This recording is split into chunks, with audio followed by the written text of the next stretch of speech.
하나님 아버지, 하나님 아버지, 이 시간 사모하는 마음으로 주님 앞에 이 늦은 시간 여러 환경 가운데서도 하나님 앞에 시간을 떼어놓고 달려온 모든 분들을 축복하여 주시기 원합니다. 성령 하나님께서 우리의 마음을 주장하여 주시고 무엇보다 기록되어진 하나님의 말씀 안으로 더 깊이 들어가서 하나님의 마음을 알고 하나님의 뜻을 알고 그래서 우리의 삶 가운데 하나님의 마음이 합한 자로 살아갈 수 있는 저희들 될 수 있도록 이 시간 주님의 말씀 앞에 더욱더 가까이 다가가는 시간 될 수 있도록 성령 하나님께서 인도하여 주시고 지혜와 지식을 더하여 주시옵소서.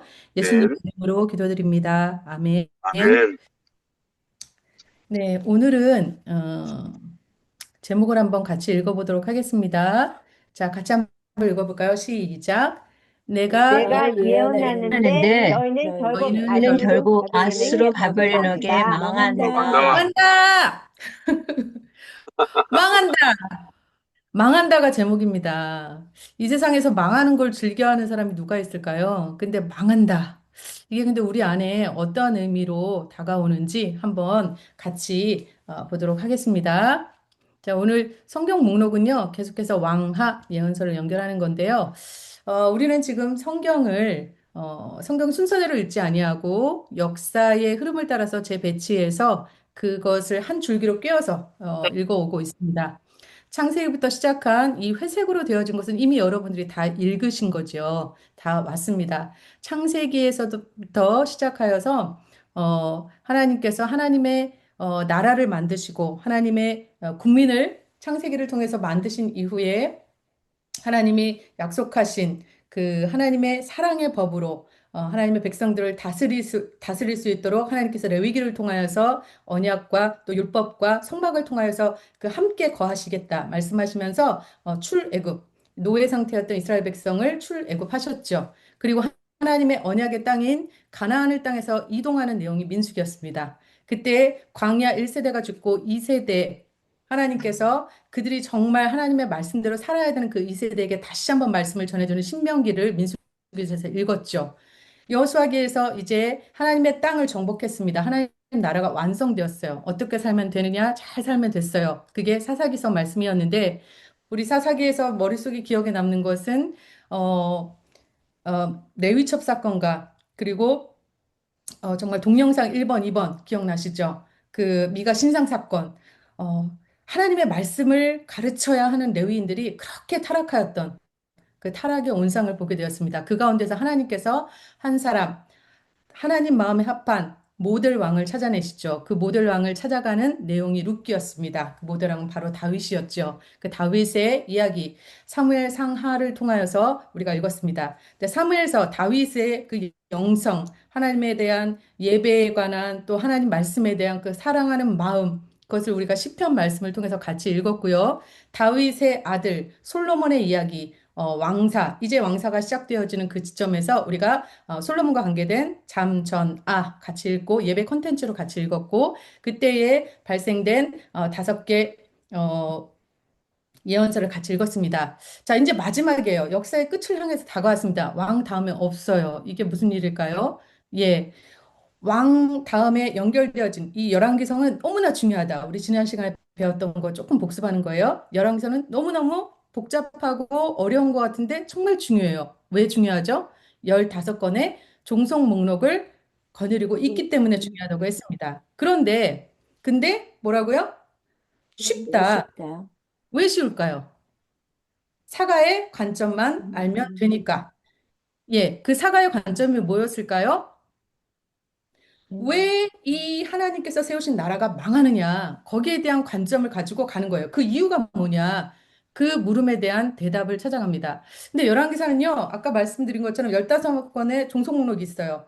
고구마 줄기를 끄집어내면은 거기에 고구마들이 우르르 몰려 나오는 것처럼 이 열왕기 시대에 하나님의 예언자들의 막 말씀을 전하는 그런 내용들이 있기 때문에 막 우르르 나와요. 도대체 무슨 이유일까? 자, 그 가운데서 우리가 이제 오늘 같이 읽을 내용은요. 이사야, 미가, 나훔, 하박국, 에레미야, 에가, 그리고 스바냐 이렇게 같이 볼 건데요. 열왕기서가 우리가 쉽다라고 얘기했는데 왜 쉬운지 기억나시나요? 간단하게 덩어리를 살펴봤기 때문이죠. 자, 덩어리 어떻게 살펴봤는가? 열왕기상을 물고기 그림으로 착 집약을 시켰어요. 여러분, 고기 그 어두 육미 머리하고 꼬리 떼고 몸통 부분이 참 살이 많지만 머리 꼬리 부분 참 중요한데요. 우리 지난 시간에 이렇게 머리 부분에 뭐가 있었습니까? 그 열왕기서의 전체 열왕기 상은 12장까지인데 12장에서 약 11장까지가 솔로몬의 이야기였어요. 그리고 12장부터 15장까지가 남유다, 북이스라엘로 나뉘어지는 이야기였죠. 그래서 북방 이스라엘과 북방 이스라엘과 남유다로 나뉘어지는 이야기가 머리 부분이었어요. 여러 왕상 5장까지. 그리고 왕상 16장부터 이제 본문 이야기, 몸통 부분이 시작되었습니다. 그때 몸통 부분에 나오는 이야기의 그 주인공은 누구였다? 아합. 22장까지 아합의 이야기가 계속돼요. 그리고 아합이 주인공이 되어서 또 열왕기 하까지 연결이 되죠. 이 아합은 누구길래? 이 아합이 지은 죄가 결국은 이스라엘을 망하게 하는 결과를 가져왔다는 거죠. 아합은 오므리가 아버지였어요. 그래서 오므리 왕조라고 표현을 하는데 이 북방 이스라엘 아합의 아내가 누구였죠? 이세벨이었잖아요. 그 이세벨은 누구냐? 아주 바알 숭배 뭐라 해야 되나 골수 바알 숭배자였어요. 그래서 이 이방 여인인 이세벨을 통해서 바알과 아세라 선지자와 그리고 그 신당을 다 가져오는 그래서 이 아합으로 인해서 이 북이스라엘 안에 혼합주의가 들어오게 됐죠. 그걸로 인해서 결국은 하나님께서 여로보암 2세 이 아합 왕 이후에 여로보암 2세 때 호세야 아모스 요나 하나님의 선지자 예언자들을 부르셨어요. 예언자들이 하는 일은 사실은 하나님의 선견자라는 표현도 있지만 이 아합과 대항을 했던 제일 첫 번째 선지자 우리가 호세야 아모스 요나 그리고 북이스라엘의 호세야 아모스 요나와 남유다의 여호람 시대 때에 있었던 오바다 요엘 이 선지자들은요 사실 성경을 기록을 했기 때문에 문서 선지자예요. 그런데 그 이전에 이 아합의 극렬한 그 이세벨과 이 극렬한 그 영적 싸움에서 하나님의 말씀을 하나님의 입으로 그리고 하나님 앞에 부름받은 자로서 너희들 그렇게 하면은 하나님 앞에 그렇게 하면은 멸망할 거야, 망할 거야 경고하는 그러한 사역을 감당했던 사람들이 사랑했던 그 최초의 예언자가 바로 엘리사였죠. 그래서 엘리사가 갈멜산에서 엘리야가 이 대결에서 승리를 하고 그리고 엘리사를 세우면서 엘리사는 이 예후, 이 오므리 왕조, 아합 왕조를 그, 뿌리 뽑을 그 예후 왕조, 말하자면 쿠데타인 거죠. 거기에 대해서, 이야기를 하죠.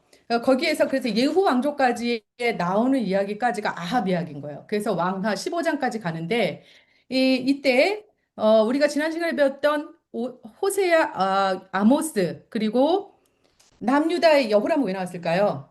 아합과 이세벨의 딸인 누구였죠? 아합과 이세벨의 딸? 아달랴. 네, 아달랴. 아달랴의 누구죠? 남편이었죠. 그래서 이 오베다 요엘 하나님께서 하나님의 선지자를 통해서 경고하시는 거예요. 이게 그 피를 타고 또 이 혼합 종교가 이 남유다에게까지 흘러가는 것을 보게 되죠. 근데 이때 요나는 호세와 아모스, 오바다, 요엘은 이스라엘과 유다에 관해서 메시지를 전했지만 요나는 니느웨라는 그런 곳에 가서 말씀을 전하는 사명을 받았었어요. 근데 이 니느웨는 어디냐? 바로 아수르였던 거죠. 아수르의 수도에서 말씀을 전한다는 것은 세계사 속의 왕이 하나님이시다. 세계사의 진정한 왕은 하나님이시다. 이것을 예표하고 모델로 세워주신 그런 선지자로 생각하면 되겠어요. 그래서 여기까지 우리가 지난 시간에 한 내용인데, 자, 이때 호세아, 아모스, 요나 읽으셨죠? 그래서 이렇게 회색으로 표시되고 있습니다. 자, 이제 우리가 할 것은요, 이 꼬리 부분에 대해서 배울 거예요. 머리, 몸통 먹었으니까 이제 꼬리 부분만 잘 알면 되는데, 꼬리 부분, 자, 우리, 교재 오늘의 포인트 부분 한번 129페이지 보도록 하겠습니다. 오늘의 포인트. 자, 같이 한번 읽어볼까요? 시작. 1. 물고기 꼬리 물고기 부분 꼬리 부분 공부하기. 공부하기. 네. 방가로 1번. 북방 북방 북방 이스라엘이. 이스라엘이 이스라엘이 아수르에게 아수르에게 망함. 망함. 예, 2번. 남방 남방 유다는 유다는 바벨론에게 바벨론에게 망함. 망함. 네. 이때 조금 기록을 먼저 해 놓으실까요? 북방 이스라엘이 아수르에게 망하는 건 BC 722년입니다. 계속 반복해서 여러분 귀에 익히고 또 떠오르셨으면 좋겠어요. 남방 유다가 바벨론에게 망하는 시기는 BC 586년입니다. 여기다 써 놓으시면 좋겠어요. 722년, 586년, 586. 예, 그다음에 큰 가로 2번 시작. 남방 남방 유다 유다 꼬리 꼬리 부분에 꼬리 부분 나타나는 부분에 예언서 나타나는 예언서 연결하기. 연결하기. 연결하기. 예, 남방 꼬리 부분에 나타나는 예언서 연결하기 7건입니다. 이사야, 미가를 중심에 두고 그리고 에레미야를 중심에 두고 나훔, 에가, 스바냐, 하박국 이렇게 같이 볼 예정입니다. 자, 그래서 스카치 부분 우리 김영인 전도사님 부탁드릴까요? 네. 엘리야 예언대로 정말 예후가 일어나 오므리 왕조 아하방 후손 오므리 왕조를 몰살시킨 이야기를 우리가 읽었습니다. 열왕기상 하사가는 엘리야 예언이 정말 사실로 입증되었다는 것을 드러내고 싶었습니다. 역사가 흘렀는데 예언대로 되더라 이 말이지요. 역사란 하나님이 주관하시는 것이다. 열왕기 스토리의 몸통 부분에서 멍석을 깔고 앉아 이것을 큰 소리로 말하는 사람들이 예언자라 이 말입니다. 자, 이제 그 이후 스토리는 어떻게 흘러갈까요? 아합처럼 한다면 아합처럼 망한다는 것입니다. 간단한 이야기입니다. 다윗의 길로 가면 축복이다. 모델이다. 제사장 나라이다. 그러나 아합의 길로 가면 망한다는 것입니다. 그런데 어떻게 되었습니까? 안타깝게도 망하는 역사입니다. 북쪽 나라 이스라엘은 아수르가 쳐들어와서 정말로 망해버렸습니다. 남쪽 나라도 아수르한테 괴롭힘 당하다가 결국에는 바벨론한테 망해버립니다. 이렇게 왕사의 끝은 멸망으로 이어집니다. 실제로 망해가는 스토리 속에 정말 엘리야와 같은 예언자들이 계속 나타나는 거예요. 남북이 망해가는 역사를 꼬리 부분이라고 했습니다. 자, 이제 꼬리 부분의 역사를 정리합니다. 아하자. 예, 하자. 예. 오늘은 망하는 이야기, 꼬리 부분을 공부하는데요. 사실 이 북방 이스라엘은 19명의 왕이 지배를 했었어요. 19명의 왕사가 기록되어 있습니다. 그리고 남유다는 20명의 왕이 있었어요. 근데 이 북이스라엘 왕이 제일 마지막 왕이 바로 호세아였거든요. 그래서 이 이야기를 어떻게 우리가 가져갈 것인가. 먼저 제목을 읽어보도록 하겠습니다. 자, 큰 가로 1번. 1점 하고 적혀 있는 거 있죠? 큰 가로 1번 같이 읽겠습니다. 큰 가로 1번. 시작. 북방 북방 이스라엘이 이스라엘이 아수르한테 아수르한테 망하네. 여수에게 망하네. 망하네. 예. 그리고 그 다음 요 예. 2번 열왕기 열왕기 사가가 사가가 북이스라엘에서 북이스라엘에게 북이스라엘에게 남유다로 남유다로 남유다로 주인공을 주인공을 바꾸네. 바꾸네. 바꾸네. 예, 맞습니다. 3번 시작. 남유다의 남유다의 유다의 남유다의 왕군이 왕군이 히스기야 히스기야 히스기야 야 왕이네. 왕이네. 왕이네. 왕이네. 4번 시작. 아하, 아하. 그래서 아하, 히스기야 왕 그래서 그래서 때도 히스기야 왕 등장하는 히스기야 때도 나라가 왕 등장하는 때도 나라가 등장하는 아수르구나. 나라가 아수르구나. 자, 여기서 좀 큰 소리를 외치셔야 돼요. 시작. 아, 아수르가 아수르가 바벨론한테 바벨론한테 바벨론에게 망하네. 망하네. 망하네. 네. 왜 아수르가 바벨론한테 망할 얘기가 이렇게 큰 이야기가 될까요? 우리가 지금 남유다가 망하는 이야기를 하고 있는데요. 그 시대 때의 그 패권, 고대 왕국이지만 고대 역사를 좀 보면서 실제 역사 가운데 어떠한 일이 있었는지 그 배경을 좀 분위기를 아는 것이 우리가 남방유다의 그 역사 가운데 그 예언자들이 등장하는 이유를 알게 됩니다. 자, 그러면요, 우리 한번 볼게요. 자, 아수르라는 나라가 왜 우리한테 아수르가 망하네 이런 얘기가 나와야 하는지 좀 볼게요. 이 아수르라는 나라가 어떤 나라였냐면요. 여기 지금 어디가 우리 그 이스라엘과 남유다가 있는지 아시겠죠? 이집트 옆에 그 갈릴리와 갈릴리 호수와 사이의 그림이 보이시죠? 그 그림 옆으로 그 유프라데스 티그리스 강 요 유역이 바로 그 보이실 텐데 자, 아수르라는 나라가 이렇게 거대한 땅을 차지하고 있었어요. 이게 어떤 걸 의미하냐면 실제 바벨론 여기 유프라테스 티그리스 강 유역은 메소포타미아 문명이었거든요. 그리고 이집트 요쪽은요, 사실 그 시대 때, 고대 때는, 교통수단이나 이런 것들이 발달해 있지 않았던 때잖아요. 교류가 적었을 거라고요. 그래서 이것이 서로 합쳐지고 같이 여기까지 지배하는 것은 엄청나게 어려운 일이었거든요. 근데 이렇게 메소포타미아 문명과 이 이집트 쪽의 문명이 만난다는 것은 그 시대 때에 엄청난 일이었던 거예요. 그 아수르가 지배하고 있던 곳이 어마어마했던 것이죠. 자, 이것을요, 여러분, 책에서 여러분 어성경이 읽어지는 뒷부분에 가시면 요런 세계 역사와 세계 성경 역사와 세계 역사 대조표라는 그러한 이제 지도가 길게 있을 거예요.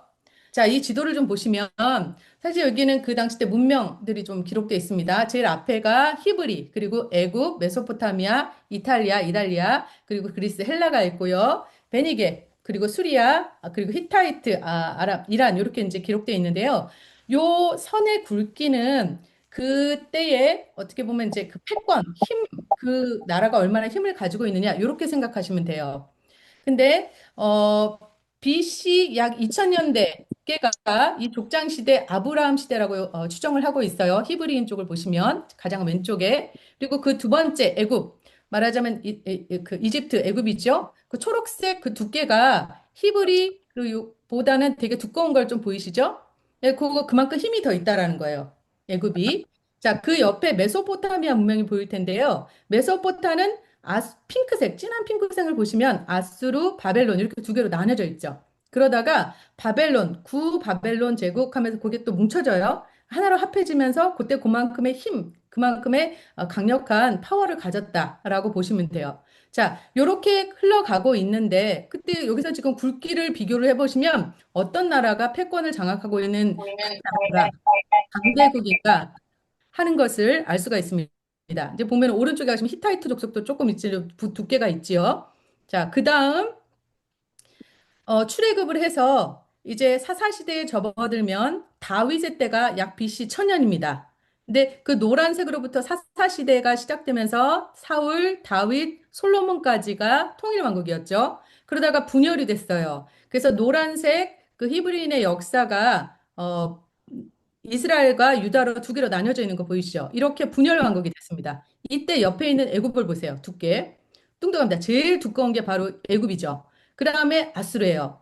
아수르는 그때까지 애굽보다는 조금 더 약하다라고 생각하시면 돼요. 그 당시 때는 아수르 내의 내전, 그러니까 내부의 문제가 복잡복잡했기 때문에 실제로 힘을 갖지 못했다는 거예요. 메소포타미아 문명이 이집트 문명보다.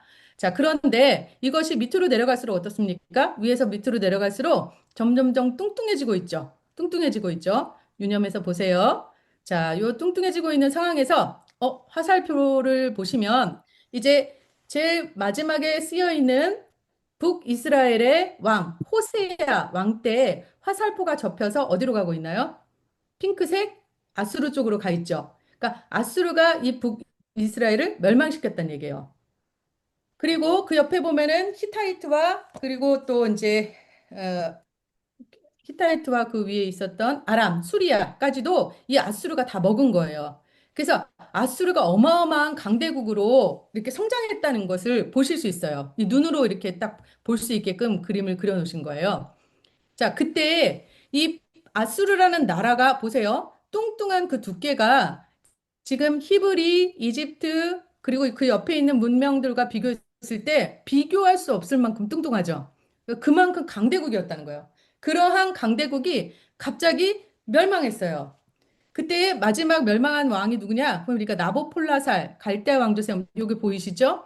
아수르가 멸망했는데 그 멸망한 다음에 있는 것이 바로 신바벨론 제국이에요. 아수르를 누가 멸망시켰냐? 바벨론이 멸망시켰다는 거죠. 네, 나보폴라살 왕 핑크색 쪽에 좀 유념해서 보세요. 나보폴라살 왕 그 신바벨론 제국에 누가 있습니까? 느부갓네살 왕. 예. 그리고 느부갓네살 왕 다음에 없어요. 신바벨론 조금 그러니까 약 90년, 100년도 못 갔어요. 바벨론 제국이 멸망하고 그 이후에 고레스라는 이름이 보이실 거예요. 고레스에 의해서 메소포타미아, 수리아 여기 이 저기 문명이 이 바벨론 제국을 먹었다는 뜻이에요. 망했다는 뜻이죠. 자, 그때 우리 왼쪽으로 또 같이 가셔서 살펴보시면 이제 그 노란색 선, 이 노란색 선이 이스라엘은 아수르 쪽으로 꺾어져 들어갔었죠. 그 이후에 나오는 왕, 호세아 왕 다음에 쓰여 있는 왕 이름 보이십니까? 어떻게 써 있죠? 히스기야. 보이시죠? 히스기야 왕. 그리고 그 옆에 사네립의 유다 침공이라고 쓰여 있는 게 보이시죠? 이렇게 아수르의 그 사네립이 히스기야를 침공한 거예요. 그 내용들이 여기 므낫세, 요시야, 여호야김, 그다음에 시드기야에서 끝나는 걸 볼 수 있습니다.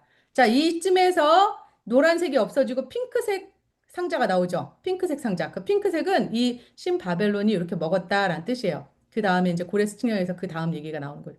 그래서 이 성경 역사와 세계 역사 대조표를 보는 방법 어떻게 하는지 아시겠죠? 이렇게 이제 여러분들도 보시고요. 나중에 꼼꼼히 더 살펴보시면 이 지도가 얼마나 유익하게 잘 그려져 있는지 아시게 될 거예요. 앞으로도 계속 공부하시면서 보게 될 내용이고요.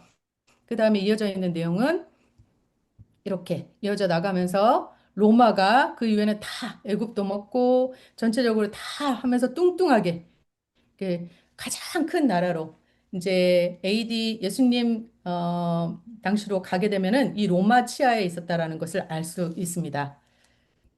자, 요런 염두 속에서 바로 그러한 이야기가 나오는 거거든요. 자, 그래서요. 오늘 공부에서 북방 이스라엘이 아수르한테 망하는 이야기. 자, 이걸 조금 아까 얘기하셨던 것을 벤 다이어그램으로 다시 한번 보시면요. 자, 이러한 거예요. 우리가 지금 꼬리 부분을 공부할 텐데 아수르가 아수르에 의해서 북이스라엘이 망했어요. 그렇죠? 그리고 북이스라엘이 망하고 나니까 이제 이 열왕기서를 적었던 그 역사를 기록한 사가는 더 이상 북방 이스라엘의 이야기를 쓸 수가 없어요. 왜냐? 북방 이스라엘이 망해버렸으니까. 더 이상 왕조가 없잖아요. 그래서 어떻게 하느냐? 어쩔 수 없이 남방으로 이야기를 옮겨가요. 그때 북방 이스라엘에서 호세아 멸망할 때 밑으로 내려와 보니까 남유다의 왕이 누구였냐? 히스기야 왕이었던 거예요. 그래서 이 히스기야 왕에 대한 이야기를 우리가 성경에서 보게 됩니다. 그런데 그 당시 아수르의 패권하에 있었기 때문에 히스기야 왕 때도 이 아수르의 이야기가 나오는 거예요. 그때 아수르가 바벨론에게 망하네? 예, 이 사건이 발생하는 겁니다. 전 세계 패권이 완전히 흔들려서 바뀌었다라고 생각하시면 돼요. 아까 그 보셨던 아수르 그 거대한 제국이 바벨론에게 먹힌 거거든요. 그 후 이제 바벨론에 의해 남유다도 멸망하게 되죠. 자, 이 내용입니다. 그래서 다시 한번 볼게요. 여기 나오시는 대로 자, 이 꼬리 부분에 다시 한번 저와 함께 한번 해볼까요? 자, 아수르. 북방 이스라엘이 아수르에게 망하네. 다시 한번 해볼까요?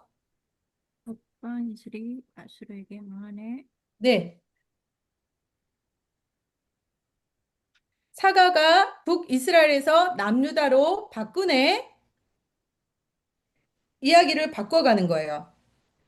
그때 남유다에 내려와 보니 히스기야 왕이네. 아하, 그래서 그 다음 이야기는 히스기야 왕 때부터 남유다의 이야기가 나오는구나. 그때 히스기야 왕 때 나오는 나라도 아수르구나. 그리고 그 아수르가 바벨론에게 망하네. 또 남유다도 바벨론에게 망하네. 예, 이렇게 망하는 이야기를 우리가 하게 될 겁니다. 자, 그래서요, 이제 우리가 요것을 염두에 두시고 성경으로 가서 한번 찾아보면서 어떻게 이야기를 했는지 한번 보려고 해요. 열왕기하, 열왕기하 15장 아합 스토리 이후의 역사 정리하기 이렇게 나왔잖아요. 북방 이스라엘의 꼬리 부분을 살펴보는 거예요. 근데 여기 보시면 아합 왕 스토리 이후에는 사실 짧게 짧게 짧게 어떤 절은 5절, 어떤 절은 6절, 7절, 8절 이런 식으로 짧게 짧게 그 왕들의 사실을 짧게 짧게 기록하고 넘어갑니다. 그래서 성경 587페이지에 15장 13절을 보시면요. 이제 몸통 부분이 끝나면서 13절 유다 왕 우시야 제39년에 야베스의 아들 살룸이 사마리아에서 왕이 되어 한 달 동안 다스리다가 가디 아들 무나임의 디르사에서부터 사마리아에 올라가서 야베스의 아들 살룸을 죽이고 거기서 왕이 되었다. 다시 말하면은 쿠데타가 일어난 거죠.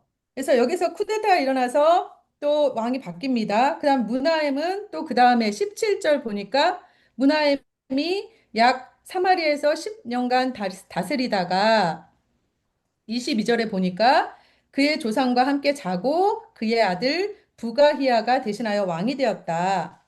그리고 23절에 보니까 이 부가히야가 사마리아에서 이스라엘 왕이 돼서 2년간 다스렸어요.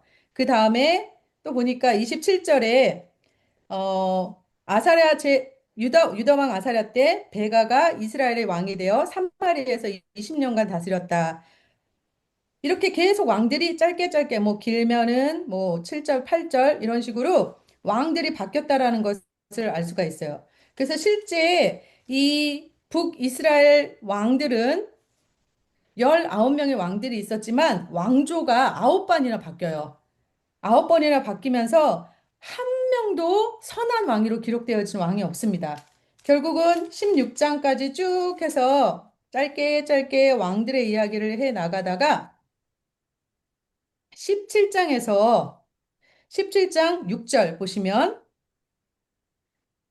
호세아 제9년에 아스루 왕이 사마리아를 점령하고 이스라엘 사람을 사로잡아 아스루로 끌어다가 고상 강가에 있는 할라와 하볼과 메대 사람의 여러 고을에 두었더라. 이렇게 아스루 왕이 쳐들어와서 결국은 사마리아가 점령당했다라고 기록하고 있어요. 이때가 바로 BC 722년이 되는 거죠. 그래서 거기다가 한번 기록해 놓으시기 바랍니다. 호세아 제9년 아수르 왕이 사마리아를 점령했다. 이게 BC 722년에 일어났던 일이에요. 17장 6절 말씀드렸어요. 이때 이 아수르의 정책은 뭐였냐면요. 여기 이스라엘 사람들을 잡아다가 아수르로 끌고 가서 여기 고산, 할라, 하몰, 메대 여기에 있는 사람들을 여러 고을에 두은 거예요. 그러니까 이 아수르의 정책은 혼혈정책을 썼는데 그 이스라엘 땅에 있던 사마리아가 수도였잖아요, 이스라엘에. 그 수도에 있는 사람들을 잡아다가 여기저기에다가 흩어놓은 거죠. 자기 이 아수르로 끌고 가서 그러한 정책을 썼다. 그런데 이 아수르 왕은 사마리아를 차지하고 나서 이 사마리아가 망할 수밖에 없었던 이유에 대해서 말씀하고 있어요. 열왕기상 기사는. 그래서 8절에 보니까 여호와께서 이스라엘 자손 앞에 내신 이방 사람과 그 여러 왕이 세운 율례를 8절에 8절 9절에 보니까 이스라엘의 자손이 점쳐 불의로 행하여서 하나님 여호와를 배역하고 또 산당을 세우고 10절에 보니까 아세라 목상과 아세라 상을 세우고 또 이방신들을 섬기며 12절에 보니까 우상을 섬겼다. 13절에 보니까 그럼에도 불구하고 하나님께서 여호와께서 각 선지자와 각 선견자를 통하여 이스라엘과 유다에게 지정하여 이르시기를 너희는 돌이켜 너희 악의 길에서 떠나 나의 명령과 율례를 지키되 내가 너희 조상들에게 명령하고 또 내 종 선지자를 통하여 너희에게 전한 모든 율법대로 행하라 하셨으나 계속해서 선지자를 보내는 이유가 여기에 나와 있는 거죠. 이렇게 이스라엘과 유다가 극악하게 하나님의 패역하게 하나님 앞에 우상 숭배하고 범죄할 때 하나님의 선지자들을 계속해서 보내었다라고 말씀하고 계세요. 그때 14절을 보니까 그들이 어떻게 했다? 듣지 아니하고 목을 곧게 하고 그들 조상의 목과 같이 하여서 15절에 세우신 언약과 경계하신 말씀을 버리고 그 뒷부분 가니까 끝부분에 하나님께서 명령하사 따르지 말라고 하신 사방 이방 사람들을 따르고 세 번째 16절에 여호와의 모든 명령을 버려두고 두 송아지를 형상을 만들어서 부어 아세라 목상을 만들고 하늘의 일월 성신을 경배하고 바알을 섬겼다. 17절에 심지어 자기 자녀를 불 가운데 지나게 하며 복술과 사슬을 행하고 스스로 팔을 벌려 여호와 보시기에 악을 행하였다. 그래서 경노하게 되었다. 하나님께서 이것에 대해서 경노하셨다라고 말씀하고 계세요. 결국 18절 여호와께서 이스라엘에게 심히 노하사 그들을 그의 앞에서 제거하시니 오직 유다 지파 외에 남은 자가 없었더라. 이 아수르에 의해 722년 BC 722년 이스라엘에게 망한 이유에 대해서 명확하게 이렇게 기록하고 있습니다. 자, 그래서 큰 가로 2번 결국 북방 이스라엘은 아수르에게 망했어요. 자, 이때에 우리가 아수르 제국을 한번 들여다보길 원합니다. 본문 우리가 17장 6절, 17장 6절에서 우리가 살펴봤죠. 자, 열왕기사가 그래서 북이스라엘에서 남유다로 주인공을 바꿨는데요. 과연 이 아수르라는 나라는 어떠한 나라인가? 아까 메소포타미아 지역을 통해서 말씀을 들었어요. 살펴보았는데 이 아수르라는 나라는요. 그 당시 때 세계 패권을 쥐고 있었어요. 그래서 그 아수르에 있었던 사람들은 아수르 제국이 다시 그림으로 예. 이렇게 세계 패권을 장악하고 있었던 이 아수르는 거기 그 지배한 종주국으로서 피지배 계층을 이주시켰어요. 그 내용이 어디 나오냐면 17장 24절에 나옵니다. 17장 24절 아수르 왕이 바벨론과 구다와 아와와 하맛과 스발와임에서 사람을 옮겨다가 이스라엘 자손을 대신하여 사마리아 여러 성읍에 두매 그들이 사마리아를 차지하고 그 여러 성읍에 거주하였더라. 그러니까 이주시켜서 이 사마리아에다가 외인들을 이방인들을 심어놓은 거예요. 그래서 피가 섞이게 했어요. 혼혈 절충을 쓴 거죠. 이것이 북방 이스라엘 약 200년간의 역사 후에 망한 후에 실제 남유다가 약 135년간, 130년간 그 계속되거든요. 그러니까 130년 동안 피가 계속 섞인 거예요. 포로기까지 합하면 더 길죠. 그러다 보니까 사실 이 아수르의 이 아수르 제국이 이스라엘의 외인들, 이방인들의 피를 섞음으로 인해서 이 사마리아인이라는 그런 하나의 공동체가 생기기 시작한 거예요.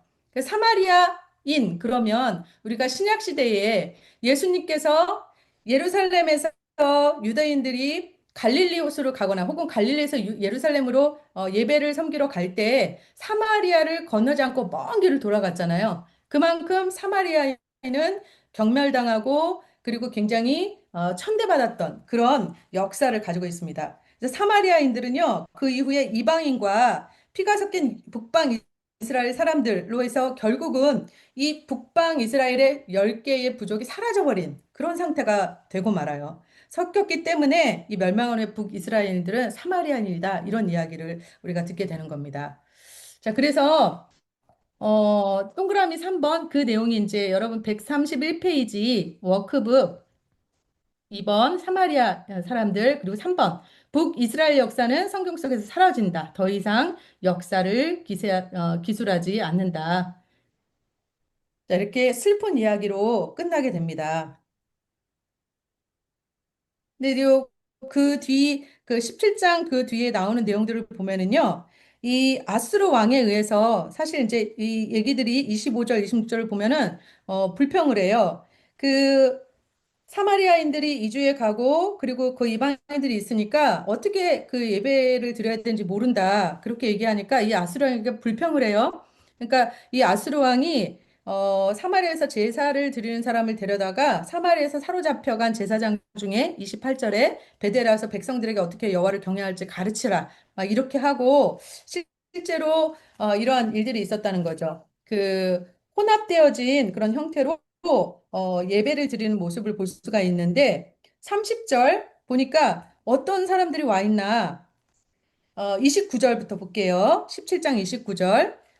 여기를 우리 김순자 권사님 읽어주실 수 있나요? 29절.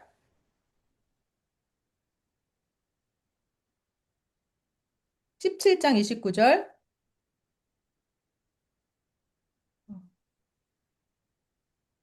양기은 사모님, 페이지 592페이지 열왕기 하 17장, 예, 29절.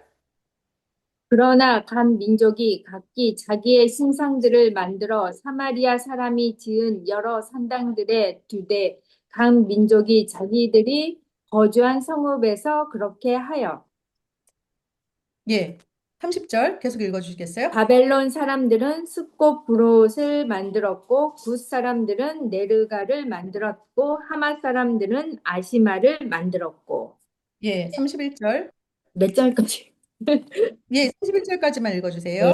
아하 사람들은 닙하스와 다르닥을 만들었고 스발와임 사람들은 그 자녀를 부살라 그들의 신 아드람멜렉과 아남멜렉에게 드렸으며 네, 이렇게 아까 다른 이방인들이 이 사마리아 땅에 거주하면서 얼마나 많은 일들이 일어나고 있는지, 얼마나 많은 민족들이 이렇게 섞여 있는지를 볼 수가 있죠. 그래서 33절에 보니까 이와 같이 그들이 여호와도 경외하고 또한 어디서부터 옮겨왔든지 그 민족의 풍속대로 자기의 신들도 섬겼더라. 이렇게 혼합주의가 여로보암의 길이었던 거예요. 그러나 하나님의 명령은 39절, 오직 너희 하나님 여호와만을 경외하라. 그가 너희를 모든 원수의 손에서 건져내리라. 말씀하셨어요. 그럼에도 불구하고 40절 보니까 그들이 듣지 아니하고 오히려 이전 풍속대로 행하였다. 그 결과 41절, 호세아 9년에 멸망한 결과로 온 거죠. 여러 민족이 41절 여호와를 경외하고 또 그 아래새기는 우상을 섬기니 그들의 자자손손이 그들의 조상들이 행하던 대로 그들도 오늘까지 행하니라. 이렇게 슬픈 혼합주의 북이스라엘의 마지막 역사가 그려져 있습니다. 자, 이렇게 되다 보니까요. 이제 열왕기 사가가 북이스라엘에서 남유다로 주인공을 바꾸었어요. 큰 이번입니다.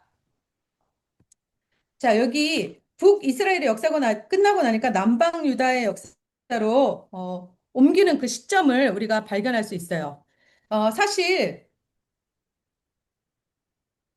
처음에 보았던 이 굵은 선이 의미하는 것은 이 열왕기 사가의 사가의 관점을 얘기하는 거거든요. 사가가 기록하고 있는 내용인데 이 굵은 석은 북이스라엘의 아수르에서 북이스라엘 멸망한 이후에 이렇게 검은색 굵은 줄을 따라서 기록하고 있는데 북이스라엘 멸망하고 나니까 남유다에서 히스기야 그리고 이제 히스기야에서부터 시드기야까지 남유다가 멸망할 때까지 일을 기록하고 있죠. 자, 이 열왕기사가의 사가의 관점은 뭐였다? 중요한 내용은 멍석을 깔아놓고 길게 설명하는 거죠. 그래서 중요하지 않은 것은 짧게 짧게 짧게 이렇게 배경 처리했어요. 지난주에 봤던 해바라기 그림처럼 메인에 있는 해바라기를 부각시키기 위해서 해바라기 화병이 놓여있던 테이블이라든가 벽화라든가 뒤에 있었던 서랍장, 뭐 자전거 이런 것들을 다 깨끗하게 지우고 중요한 것을 부각시키는 거죠. 그래서 사과의 관점은 무엇다? 무엇이다? 왜 하나님의 나라가 망하게 되었는가? 이렇게 혼합주의 여로보암의 길 그리고 아합의 길로 갔던 것이 망할 수밖에 없었던 이유였다라고 이야기하는 거예요.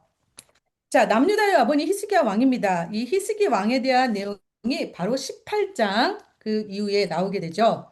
593페이지 열왕기 하 18장에 호세야 3년 유다 왕이 1절입니다. 아하스의 아들 히스기야가 왕이 되니 그래서 호세야 이야기가 나와요. 그때 이 호세아는 히스기야는 어떠한 왕이었는가?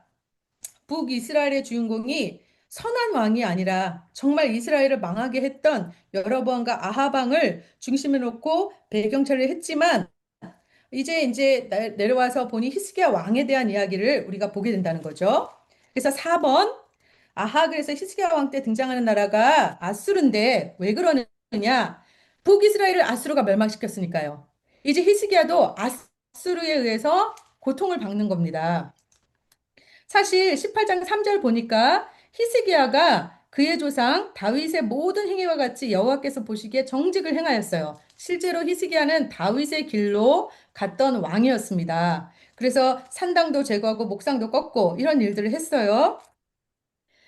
그리고 어떻게 말씀하고 있냐면 5절에 보니까 우리 조용한 집사님 읽어주실 수 있나요? 18장 5절.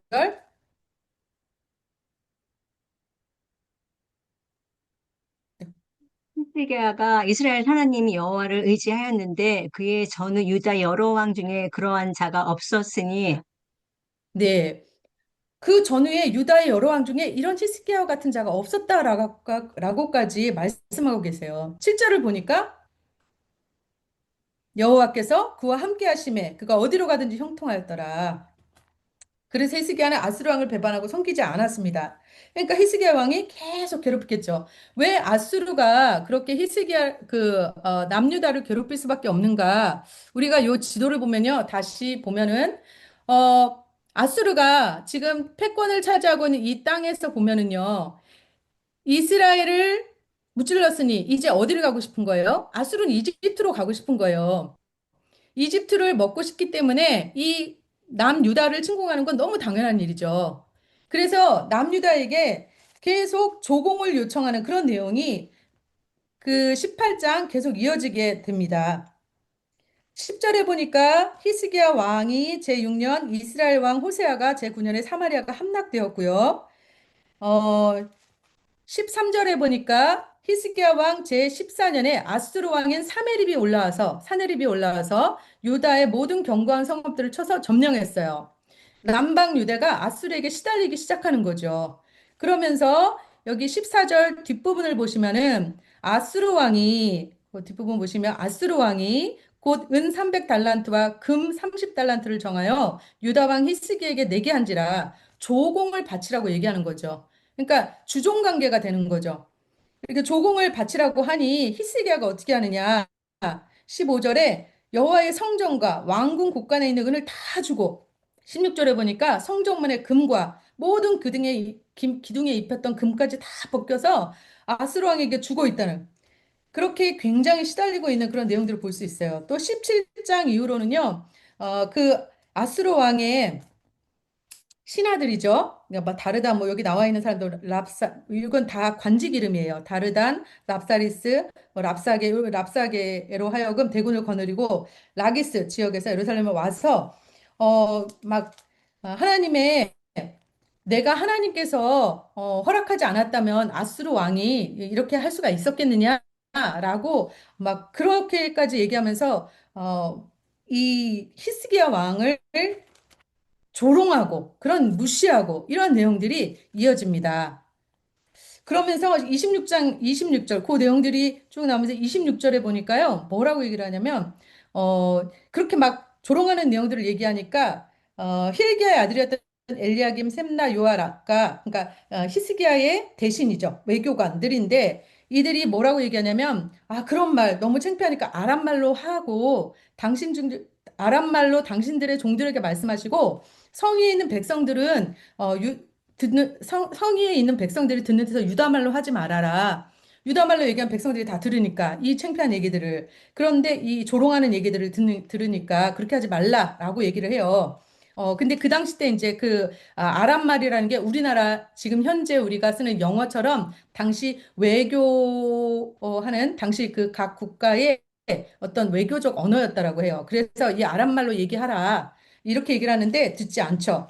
그런 내용들이 28절에 보니까 뭐 27절에 뭐 자기 소변을 먹게 하고 뭐 소변을 마시게 하고 대변을 먹게 한다. 막 이런 얘기까지 하면서 조롱을 하는데 오히려 28절에 유다말로 더 크게 소리 질러서 막 음, 아수르 왕의 말씀을 들으라 이렇게까지 얘기하는 그런 아주 비참한 유다의 지금 상황을 볼 수가 있습니다.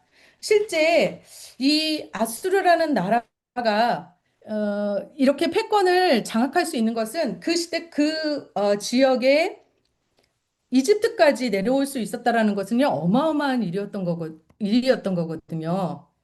그래서 이때 이제 스포트라이트가 히스기야에 오면서 히스기야 왕이 당했던 일들을 보았는데 이때 이제 우리 히스기야 왕 때 하나님의 선지자 이사야와 미가가 등장하게 됩니다. 자, 그래서 방가로 1번, 큰 사번의 방가로 1번 히스기야 왕 때 이 이사야와 미가를 띄어서 같이 읽게 되는데요.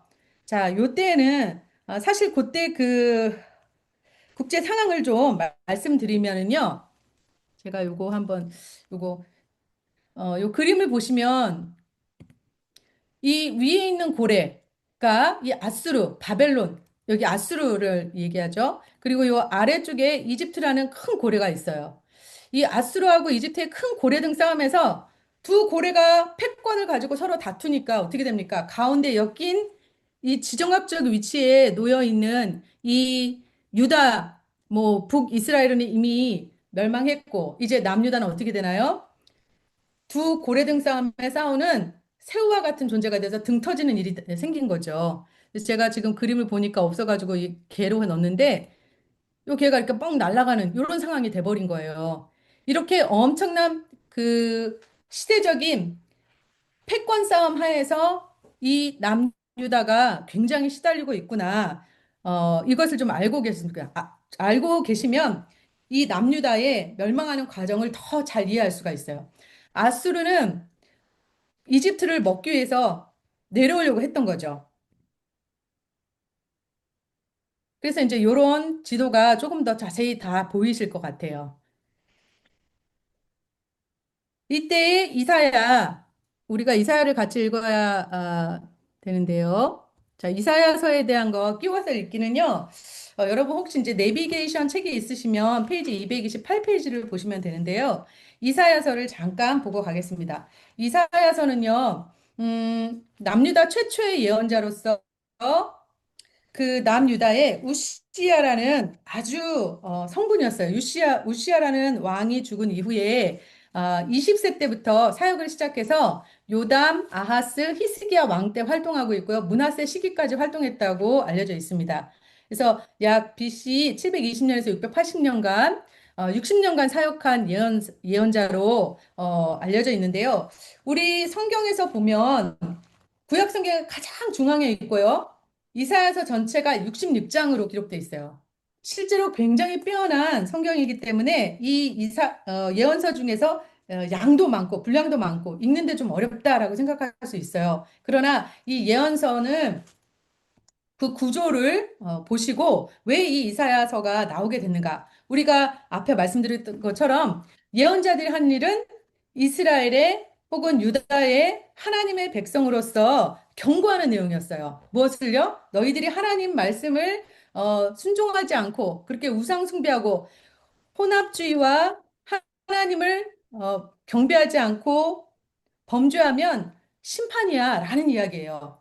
그래서 일부는 1장에서 35장까지 심판의 메시지가 기록돼 있어요. 이사야서 1장에서 35장 전반부는 심판의 메시지. 여기에는 유다, 예루살렘, 아스리아, 뭐 그 주변의 열방들에 대한 그 관할 예언이 되어 있습니다. 그리고 2부는 36장에서 39절까지인데요. 여기는 실제 역사적인 사실이 마치 앞에 35장까지 심판의 메시지. 그러나 하나님께서 하나님의 사랑으로 구원하신다. 구원의 메시지 그 사이에 샌드위치처럼 끼어 있는 역사적인 사실이 기록돼 있어요. 그게 이제 36장부터 39장 역사적인 사실. 거기에 있는 내용이 바로 이 히스기야의 왕에 대한 얘기가 나와요. 히스기야 왕 때 사네립이 침입을 해서 병을 얻고 하나님 앞에 기도하였더니 하나님이 그 생명을 연장해 주시는 그런 내용이 기록돼 있죠. 그리고 바벨론 포로에 대한 내용도 나옵니다. 그리고 3장, 40장에서 66장까지 구원의 메시지.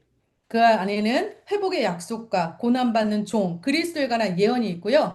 새하늘과 새 땅에 대한 요한계시록적 종말의 영광이 있습니다. 이사야서를 잠깐 가보시면요. 여러분 성경에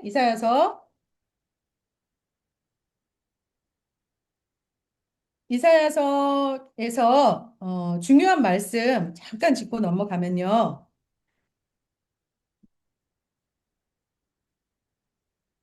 이사야서 심판의 메시지 있고 그 이사야 13장 한번 이사야서 11장. 여러분 성경으로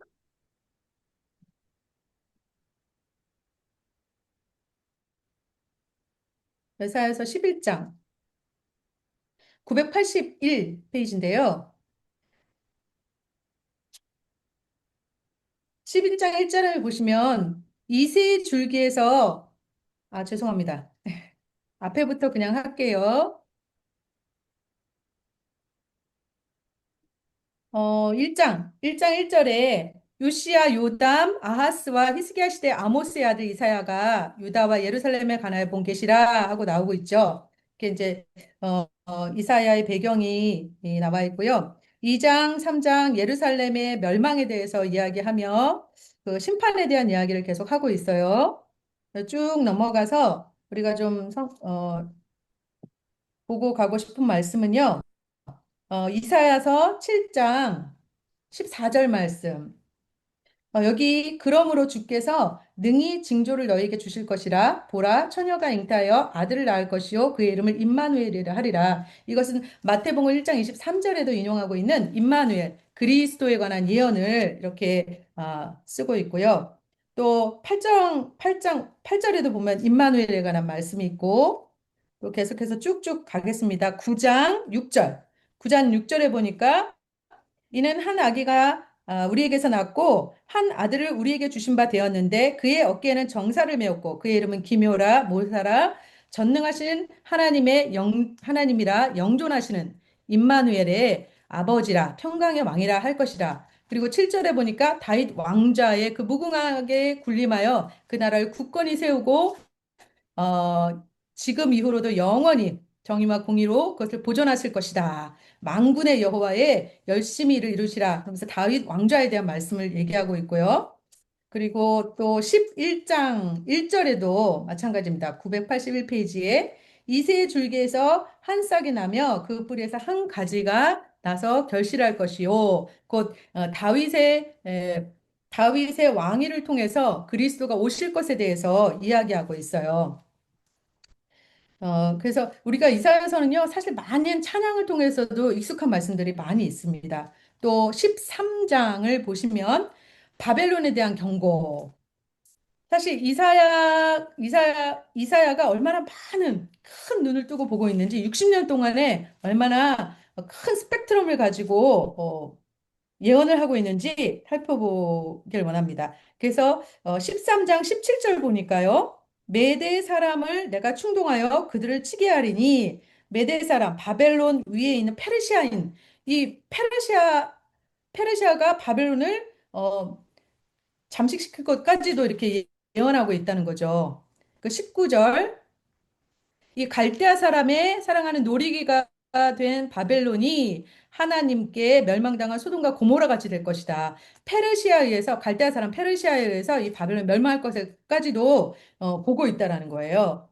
그리고 985페이지 14장 25절에 보니까 아수르에 대한 멸망 그리고 블레셋을 소멸시키실 실 것에 대해서 28절에 말씀하고 계시고 15장에는 모압에 대한 경고 또 17장 980배 17장 가보면 다메섹에 대한 경고 이렇게 하고 있죠. 그리고 18장에 보니까 구스의 강 건너편 나라 이렇게 하면서 구스라는 것은 에티오피아를 이야기하는데 이렇게 이방 민족에 대한 경고 또 말씀하고 계세요. 19장에 보면 그때 패권을 장악하고 있던 애굽에 대한 경고도 하고 계세요. 이렇게 이사야서의 스펙트럼은 굉장히 눈이 굉장히 크다라는 것을 알 수 있습니다. 23장 보니까 두로와 시돈에 대한 경고도 하고 계시고요. 각 이방 나라들에 대해서 얘기하고 있는데 여기 이사야 23장 17절에 보니까 여기는 그냥 넘어가겠습니다. 죄송합니다. 예, 25장 이렇게 쭉 해서 계속 심판에 대한 메시지가 35장까지 계속되고 있고요. 우리 36장을 보시면 36장 1008페이지 보시면 히스기야 왕 대한 이야기가 이 아수르 왕 사네립이 올라와서 유다에 대한 모든 견고한 성을 쳐서 취하니 하면서 요 내용을 읽으시면 아까 말씀드린 대로 히스기야 왕이 이 아수르 왕에 의해서 핍박받는 내용 그리고 이사야 병에 걸려서 기도하였더니 하나님이 그 기도를 들으시는 내용 그래서 하나님께서 생명을 연장해 주신 내용 그런 내용들이 기록되어 있습니다. 38장, 39장까지. 그리고 이제 40장부터 이제 비로소 심판하시나 구원하신다. 구원과 회복에 대한 말씀이 시작되고 있어요. 그래서 아름다운 소식을 시온에 전하는 발걸음이 얼마나 아름다운지 또 41장 계속해서 이제 위로하시고 격려하시는 말씀들이 있고요. 이렇게 쭉 가면서 45장 보겠습니다. 45장. 45장 그 전에 45장 페이지에 44장 28절 보면 고레스에 대하여라고 이렇게 나오잖아요. 근데 고레스는 바로 페르시아의 초대 왕이었어요. 아까 우리가 그 세계 연대표에서 봤던 이름 기억하시나요? 이르기를 내 목자라 그가 나의 모든 기쁨을 성취하리라 예루살렘에 대해 이르기를 중본되리라 이렇게 하나님께서 이방 민족의 왕을 통하여서 정말 세계 속의 진정한 왕은 하나님이시다. 이것을 이사야 선지를 통해서 그때 이사야는 이 고레스를 보지도 않았고 모르는 시대였잖아요. 그럼에도 불구하고 하나님이 예언을 하시는 거죠. 이사야를 통해서 45절에 고레스 왕을 세울 것에 대한 내용이 나옵니다. 그리고 이제 또 중요한 내용은 53장에 그 그리스도의 고난받는 종에 대한 내용 나오죠. 53장 5절 1033페이지에 그가 찔림은 우리의 허물 때문이요 그가 상한 우리의 죄악 때문이라 그가 징계를 받음으로 우리는 평화를 누리고 그가 채찍을 맞음으로 우리는 나음을 받았도다. 예수님의 십자가에 죽으시는 그 하나님의 의에 대해서 이렇게 말씀하고 계세요. 그래서 이렇게 이제 마지막 장 66장을 보시면 66장 22절에 66장 22절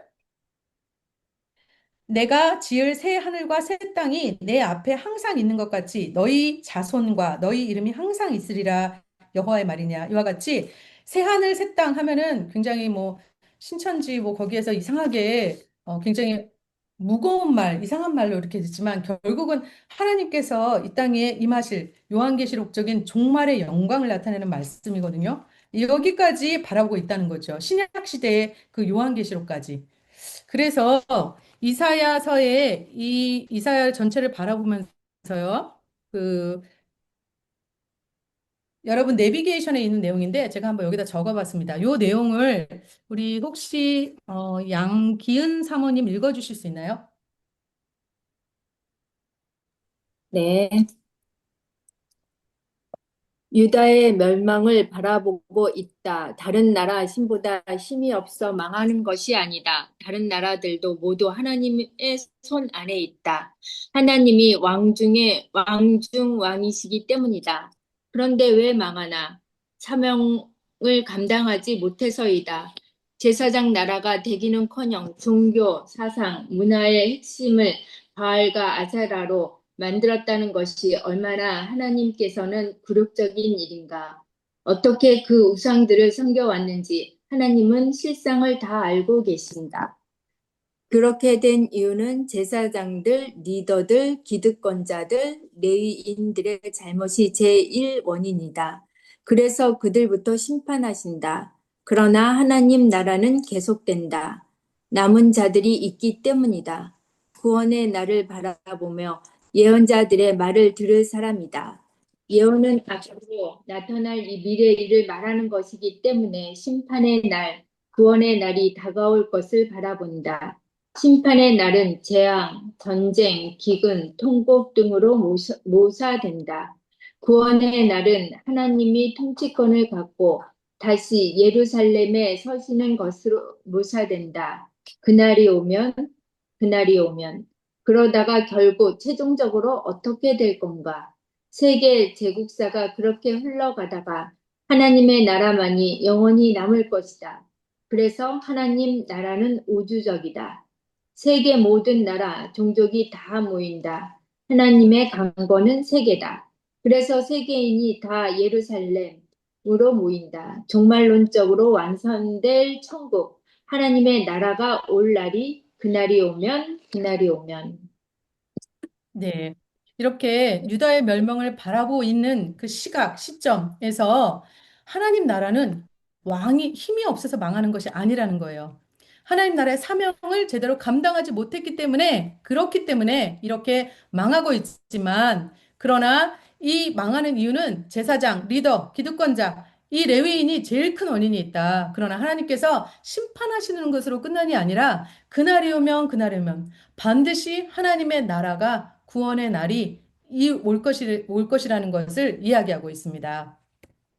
자, 미가서도 마찬가지로 같이 끼어 있게 되는데요. 미가도 북이스라엘의 아모스와 같은 시기에 모레셋이라는 곳, 예루살렘에서 약 20마일 떨어진 곳이 고향입니다. 그러나 이때 그 남유다에서 요담, 아하스, 히스기야 왕 때 활동했고요. 이사야보다 끝 무렵에 므낫세 전에 활동했던 것으로 알려져 있습니다. 미가는 이사야가 이사야와 다르게 가난하고 아주 소외된 사람들 속에서 활동을 했던 것으로 알려져 있어요.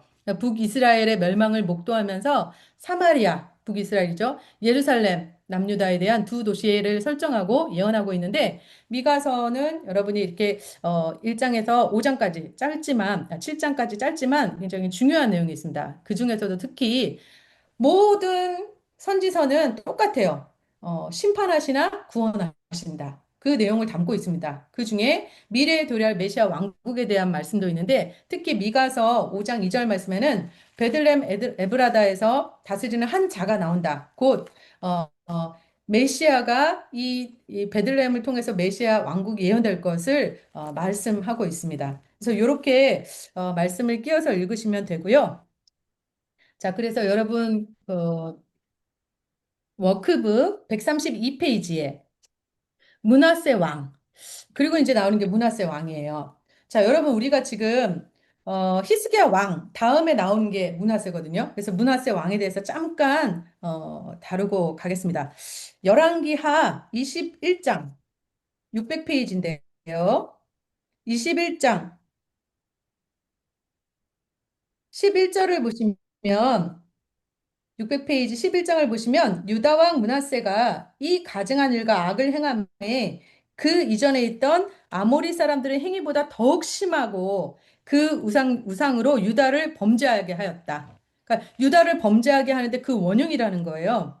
얼마나 극심했는지는 여러분이 성경을 좀 읽으면서 확인해 보시면 좋겠고요. 그 16절을 보니까요. 므낫세가 유다에게 범죄하게 하여서 여호와께서 보시기에 악을 행한 것 이외에도 또 무죄한 자의 피를 심히 많이 흘려서 예루살렘이 이 끝에서 저 끝까지 가득하게 하였더라. 전승에 의하면 이 이사야 선지자도 이 므낫세에서 톱으로 이렇게 켜서 그렇게 죽임을 당했다, 순교했다 그런 이야기가 있습니다. 그래서 이 므낫세는 아주 악한 왕이었어요. 지극히 악한 왕. 그래서 이 모세아가 남방 유다 역사상 가장 대표적인 우상 정치를 한 사람으로 기록되고 있습니다. 또 24장 3절에서 4절을 보시면요.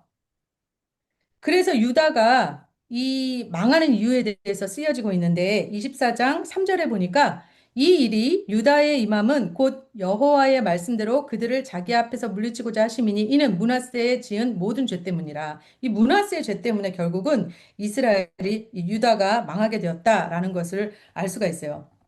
어, 이 이세벨과 아달랴의 흐름을 타고 결국 히스기야 왕은 참 성왕이었는데 그 피가 결국 므낫세로 이어진 것이 아닌가. 그래서 유다도 바알과 아세라상의 우상 때문에 결국은 망하게 된다는 거죠. 그게 요지입니다.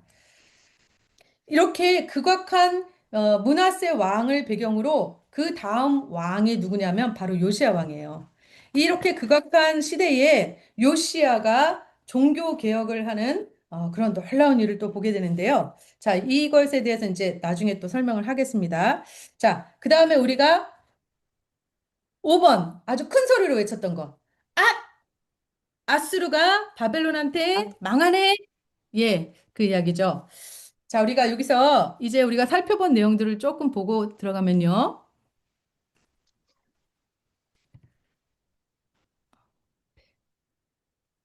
음. 자, 우리가 이사야 선지자가 사실 이사야 선지는 왕 중 왕, 예언자 중에 왕 중에 왕이다 이렇게 표현을 하는데 모든 예언서의 집합체다라고도 볼 수 있어요.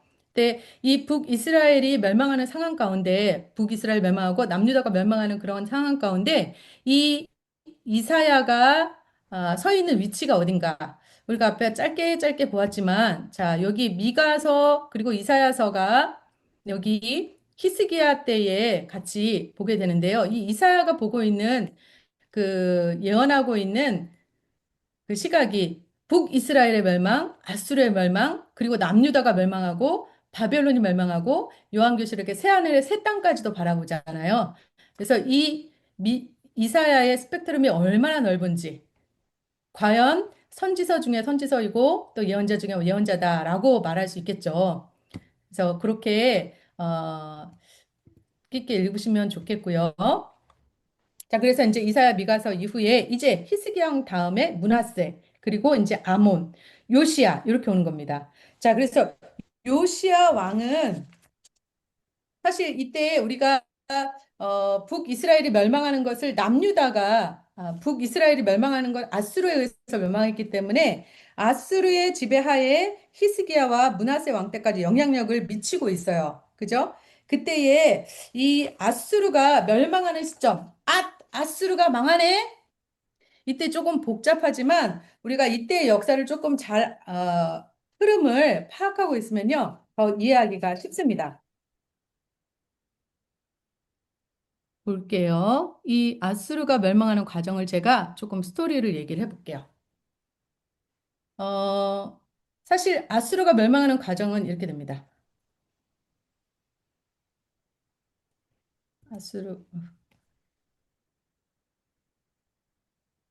자, 여기에 이제 바벨론이 아수르가 망하고 신 바벨론이 이제 점점 커지고 있잖아요. 그 신 바벨론의 나보폴라살이 이제 아수르를 잡아먹고 그 다음에 이제 이집트까지 잡아먹으려고 하는 그런 시점인 거예요. 그래서, 그 이집트로 내려가고 그 패권을 장악하는 데 있어서 가장 그, 전략 요충지라고 할 수 있는 곳이 어디냐면요. 바로 이 갈그미스라는 곳이에요. 지도를 보시면. 이 갈그미스라는 곳은 사실 위쪽으로 올라가면은 유럽으로 갈 수 있고, 아래 남쪽으로 가면 이집트를 먹을 수 있고, 그리고 오른쪽으로 가게 되면은 그 아프리카까지 아시아까지 먹을 수 있는 그런 아주 전략적 요충지란 말이에요. 그래서 이 갈그미스로 이 나보폴라살이 북상을 합니다. 아수르를 이제 무너뜨리고 갈그미스로 가려고 할 때 이때 이집트의 바로누고가 이 나보플라살의 그러니까 아수르를 이제 패망하고 있는 아수르를 도우려고 위로 올라가려고 해요. 근데 그때 반드시 거쳐야 하는 곳이 어딥니까? 북이스라엘 남유다. 요 지금 이 가나안 지역 여기를 지나야만 하는 거죠. 그래서 바로 누고가 지나가려고 할 때 요시아가 그것을 막았어요. 그랬더니 이 바로 누고가 이 요시아가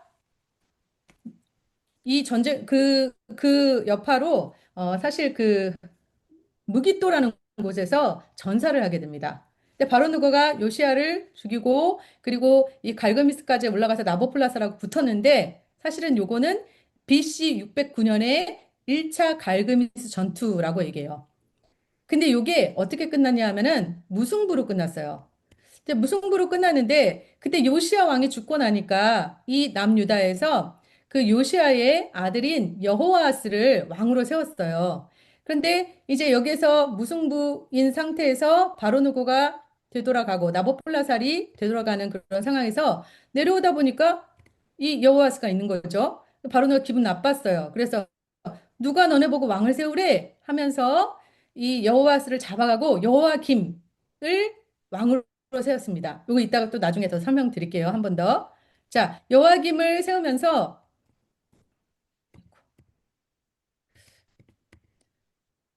합니다. 한 번 더. 나보폴라살과 바로누고가 이 갈그미스 전투를 해서 북쪽으로 북상을 하면서 요시아가 전사하고 바로누가 나보폴라살이 붙었어요. 그게 1차 갈그미스 전투 BC 609년인데 무승부로 다시 자기의 나라로 본국으로 돌아가면서 내려와 보니 여호와스가 왕으로 선임돼 있네요. 그래서 여호와스를 끌고 가고 여호와김을 왕으로 세웁니다.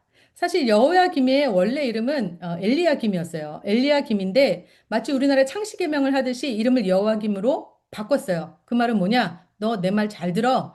이집트의 눈치를 볼 수밖에 없는 상황이죠. 자, 이렇게 돌아왔습니다. 여호와스를 데리고 돌아와서 처형당했어요. 자, 그리고 나니 이제 여호야김은 어디에 눈치를 볼까요? 이집트의 눈치를 보고 있겠죠. 그러니까 눈이 이집트에 가 있어요. 사실 이집트도 그 당시 때에 그 종주국은 그 지배하고 있는 피지배 국가에서 조공을 받았거든요. 조공을 받고 있는 상황이었어요. 자, 그런 후에 3년이 지나서 BC 605년 2차 갈그미스 전투. 이때 나보폴라살의 아들인 느부갓네살이 다시 북상을 해서 올라옵니다. 이유는요, 이집트를 먹으려고. 이제 아수르를 무너뜨렸으니. 이유는 그거죠. 갈그미스로 올라왔습니다. 바로누거가 다시 올라갔는데 2차 갈그미스 전투 때는 느부갓네살이 이깁니다. 자, 이때 여호야김이 이집트 편이었기 때문에 친이집트 세력이었기 때문에 느부갓네살이 예루살렘까지 올라와요. 그래서 예루살렘 1차 침공을 하게 되는 겁니다. 그러면서 이때 1차 침공하고 이 느부갓네살 바벨론의 피지배국에 대한 그 전략은 뭐냐면 그 피지배국에 우수한 인재들을 끌고 갔어요. 쓸만한 것들을 다 뽑아가는 거예요. 귀족들, 아주 빼어나고 똑똑한 사람들 다 끌고 갔어요. 그때 같이 1차 포로가 발생하게 되는데 그때 같이 따라간 그 포로가 바로 다니엘입니다. 다니엘. 그래서 다니엘이 1차 포로로 끌려가요. 그때 본국에서 유다에서 활동하고 있었던 선지자가 있었는데 그 선지자가 바로 예레미야입니다. 예레미야. 자, 이렇게 되면 무대가 어떻게 되나요? 두 개로 갈라지게 되겠죠? 그래서 본국에서는 에레미야 선지자가 그리고 바벨론에서는 다니엘 선지자가 이렇게 무대 A 예루살렘과 무대 B 바벨론이 발생하게 되는 거예요.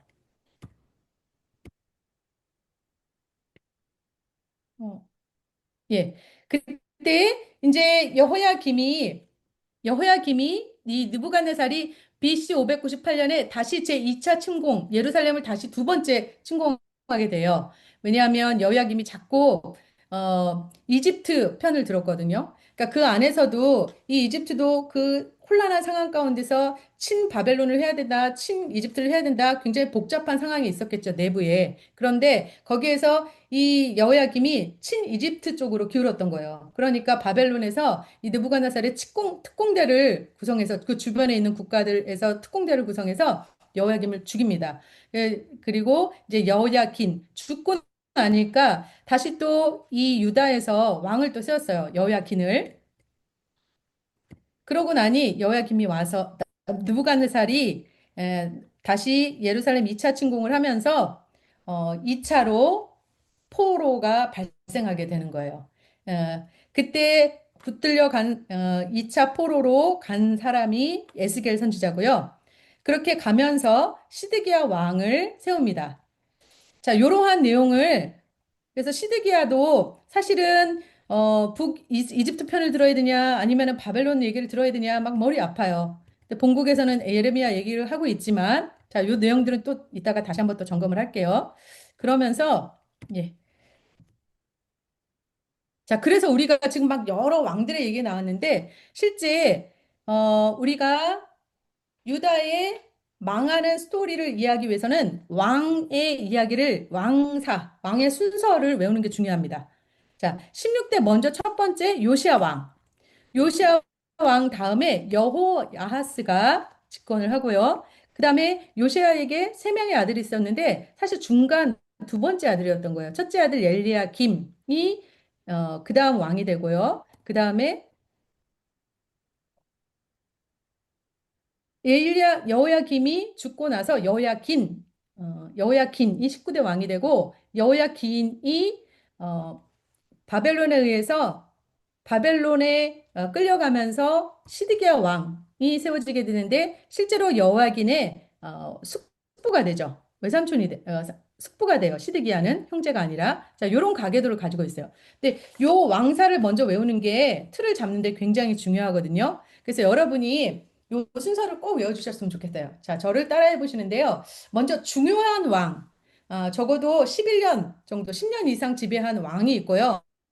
잠깐 짧게 짧게 한 3개월 정도밖에 없었던 왕은 좀 짧게 조그맣게 그렇게 외우도록 하겠습니다. 자, 그래서 요시야 여호와 요시야, 예, 제가 한번 해볼게요. 한번 요시야 여호와스 요시야, 여호야kim 요시야, 시드기야 이렇게 외우시는 거예요. 다섯 왕. 시드기야, 예, 다섯왕을 외우는데 다시 한번 제가 머리가 앞으로 가면 얼굴이 커지잖아요. 보기 좀 거북하셔도 얼굴이 커지면 중요한 왕이에요. 그리고 뒤로 빠지면 쬐끔한 왕이에요. 조금만 중요하지 않은 거지만 좀 짧게 그 재위 기간이 아주 짧은 왕, 3개월밖에 안 돼요. 자, 같이 한번 해볼게요. 제가 한번 뭐 다시 한번 볼게요. 요시야 여호와스 여, 여호야김 여호야긴 시드기야 이렇게 외우시는 거예요. 자, 시작. 요시야 요시야, 여호와긴, 여호야김, 여호와스, 시드기야, 여호와긴, 여호야김. 시드기야. 다섯왕. 아시겠어요? 이 순서를 외우는 게 너무 중요해요. 왜냐하면 이게 이제 역사의 시간의 흐름이니까, 그거를 토대로 두고 외우시면은 굉장히 좀 이해가 잘 되실 거예요. 다시 한번 갈게요. 요시야, 여호와스, 요시야, 여호야김, 여호야김, 여호야김, 시드기야. 시드기야. 예. 이렇게 외우시는 거예요. 자, 이렇게 다섯 왕을 두고 다시 한번. 여러분들 워크북에 132페이지 있죠? 그, 그 요시야 왕 때 이렇게 하고서 이제 얘기가 나와요. 그래서 요시야 왕 때 실제 활동했던 선지자가 요시야 왕 때에 우리가 같이 끼어 들어가는 성경 목록이 있는데 그게 바로 여기 나훔, 스바냐, 에레미야가 되겠습니다. 에레미야는 조금 특별한데요. 먼저 나훔과 스바냐 짧게 한번 말씀드리도록 하겠습니다. 그 나훔은 니느웨의 멸망에 대한 예언을 했어요. 니느웨는 어디냐면 아수르잖아요. 그래서 아수르의 심판이 선포될 말씀이었기 때문에 아수르가 심판되기 전에 쓰여졌을 것이다. 추측을 하는 거예요. 그래서 내비게이션 256페이지를 보시면 되고요. 그 다음에 스바냐는 BC 640년에서 609년 활동했습니다. 그래서 아수르의 멸망하는 말씀을 했기 때문에 마찬가지로 그렇게 요시아를 배경으로 읽습니다. 이스기야의 4대 왕족이고요. 그 다음에 에레미야는요. 사실 이 이사야서 다음으로 큰 성경이에요. 이사야서 다음에 에레미야 그리고 에레미야 에게야 이렇게 되는데요. 에레미야는 7세기 선지자였지만 유다 멸망에서 시드기야 이후까지 활동을 해요. 굉장히 긴 기간 동안에 활동을 하기 때문에 내용도 굉장히 많이 있습니다. 방대합니다. 그리고 너무너무나 좀 어려운 게 실제 상황과 그리고 그때그때 임하신 말씀, 설교 중심으로 뒤죽박죽으로 쓰여 있어요. 그래서 이걸 읽는 게 사실은 참 어렵습니다. 그러나 왕사, 아까 지금 저와 함께 했던 다섯 왕, 그 왕의 기준을 맞춰서 읽으면 조금 더 도움이 되실 거예요. 그래서 에레미야를 전체적으로 요시야, 여호와스, 여호야kim, 여호야킨, 시드기야 이렇게 다섯 왕에 의해서 기록을 좀 정리를 해놓은 것을 여러분 내비게이션 책을 통해서 확인하실 수 있는데요. 오늘은 요시야 왕 때인 에레미야서 1장에서부터 12장까지만 읽으시면 돼요. 그리고 이 에레미야는 시드기야 왕, 이 왕이 지금 저희가 앞에 말씀드렸던 그 1차, 2차, 3차 침공을 보면서 포로가 발생되잖아요. 그러니까 왕정 시대가 끝나기 이전에 이미 포로 시대가 시작되는 거예요. 그래서 여호와스 왕 때 갈그미스 전투에 의해서 바로누고가 죽고 그리고 여호야김에 대한 설교와 그리고 예언 그리고 뭐 바벨론 포로로 잡혀가는 것, 느부갓네살의 침공, 포로로 잡혀가는 내용 그런 내용들이 이렇게 다 있는데 보시면 알겠지만 굉장히 뒤죽박죽으로 쓰여 있어요. 그래서 우리가 읽는 전략은 왕사에 맞춰서 조금 한번 이렇게 쭉 읽어보시면 더 이해가 될 것이다. 이렇게 생각합니다. 그래서 참조하시면 좋을 것 같고요. 멸망 이후에 임시정부 때 이야기도 실제 역사를 기록하고 있어요. 그래서 에레미야, 요거는 이제 우리가 십가에서 더 자세하게 공부하실 거예요. 그래서 오늘 성경 꼬리 부분에 나오는 내용을 보면 뭐 히스기야 왕을 중심으로 해서 이사야, 미가서를 읽고 그다음에 요시야, 여호와스, 여호야김, 여호야긴 그리고 시드기야로 가는 이 남유다 멸망하는 상황에서 나훔, 스바냐 그리고 에레미야 일부를 읽고요. 그리고 또 하박국을 읽게 돼요. 그리고 에레미야, 에가는 사실 요시야가 아까 그 바로누가에 의해서 전사를 하는 그 내용이 나오는데요. 역대하를 가면 그 내용이 나와요. 요시아가 죽는 것으로 인해서 사실 요시아는 성군이었고 이 개혁을 했던 왕이었는데 그런 요시아 왕이 전사한 것을 굉장히 슬퍼하면서 에레미야가 애가를 썼다는 그런 내용이 이 역대하에서 우리가 볼 수 있어요. 그래서 요번 성경 목록이 또 이렇게 하는데 하박국도 내비게이션 281페이지를 참고하시고요. 하박국이 나오는 부분은 사실 여호야 김때거든요. 그렇기 때문에 우리가 에레미야서를 읽었지만 그때 에레미야서와 함께 이렇게 여호야 김때를 배경으로 하박국서도 같이 읽어줍니다. 그러니까 요시야, 여호와스, 여호야김 이랬잖아요. 여호야김. 그래서 그때 이제 하박국이 탁 튀어나온다고 생각하시면 됩니다. 그래서 하박국은 활동 연대가 정확하게 나와 있지 않습니다. 그러나 바벨론의 침공이 임박해 있다라고 해서 이제 바벨론에 의해서 이 남유다가 망할 것, 그 이전이라고 이렇게 볼 수가 있고요. 그런 면에서 봤을 때 여호야김 때가 맞다라고 이제 신학자들이 보고 있습니다. 그리고 에레미야와 함께 요시야 왕의 그 개혁을 함께 도왔으며 또 그 아픈 시대를 함께 동역했을 것이다라고 얘기해요. 그래서 어, 그렇게 성경을 같이 읽어주시면 좋겠고요. 전체적으로 그 내용을 다시 한번 이제 여러분 책 132페이지 이집트와 신바벨론이 1차 갈그미스 전투 예, 여기 남유다가 명하면서 먼저 이집트와 신바벨론이 1차 갈그미스 전투를 통해서 609년에 바로누거와 그 어, 느부갓네살의 그 나보플라살이 같이 먼저 붙었지만 그때는 무승부로 이야기가 끝나죠. 그 무승부로 이야기가 끝난 이후에 그 이후 다시 돌아가면서 요시야 장군이 전사하고 요시야 왕이 전사하고 다시 이 나보플라살의 아들인 느부갓네살에 의해서 2차 갈그미스 전투 때에 BC 605년에 그 여호야 김때에 에레미야는 계속 활동하고 있고요. 또 하박국도 등장하고 그리고 이때 1차 포로가 발생한다 그랬죠. 그래서 다니엘이 포로로 잡혀가게 됩니다. 실제 성경에서는 어, 에레미야, 이사야, 그다음에 예레미야, 에스겔 다음에 다니엘이 먼저 나오잖아요. 근데 에스겔보다 다니엘이 먼저 잡혀갔어요. 1차 포로로. 그리고 이제 그 하박국이 활동하던 때다. 그래서 우리 하박국도 같이 끼어 들어갑니다. 그리고 3번 여호야김이 바벨론을 배신을 해요. 그러니까 어느 쪽으로 갈까 눈을 막 굴리면서 이집트 편 들까 친이집트 친바벨론 어느 쪽을 하다가 이집트 편을 들은 거예요.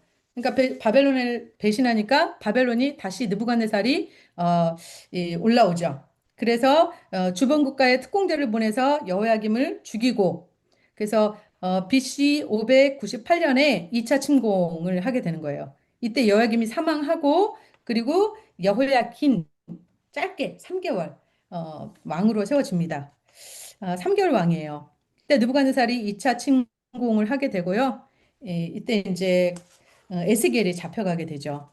그리고 마지막 네 번째 유다가 멸망하면서 시드기야가 죽게 됩니다. 그래서 유다 멸망에 대한 그 내용을 우리가 왕사로 잠깐 또 살펴보면요.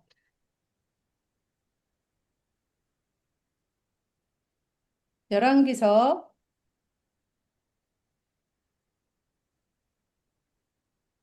23장에 이제 요시아가 어떠한 치적을 하였는지 내용들이 이제 쭉 나오고요. 그리고 25장에 보시면 25장 1절에 입니다. 24장부터 보겠습니다. 열왕기서 24장 1절에 보면 여호야김 시대 바벨론의 왕 느부갓네살이 올라오매 여호야김이 3년간 섬기다가 돌아서서 그를 배반하였더니 이때 이제 느부갓네살이 승리하면서 2차 갈그미스 전투에서 첫 번째 포로 다니엘이 잡혀가게 돼요. 그래서 이번 그렇게 그리고 15절에 보시면 그가 여호와긴을 바벨론으로 사로잡아가고 왕의 어머니 왕의 아내들과 내시들과 나라에 권세 있는 자도 예루살렘에서 바벨론으로 사로잡아간다. 그러니까 여호와긴이 죽고 여호와긴이 잠깐 왕으로 세워졌는데 그때 바벨론의 2차 포로로 에스겔이 잡혀가면서 이 여호야긴도 같이 잡혀가요. 그래서 2차 포로 에스겔이 잡혀가는 그런 장면이 15절에 나와 있고요.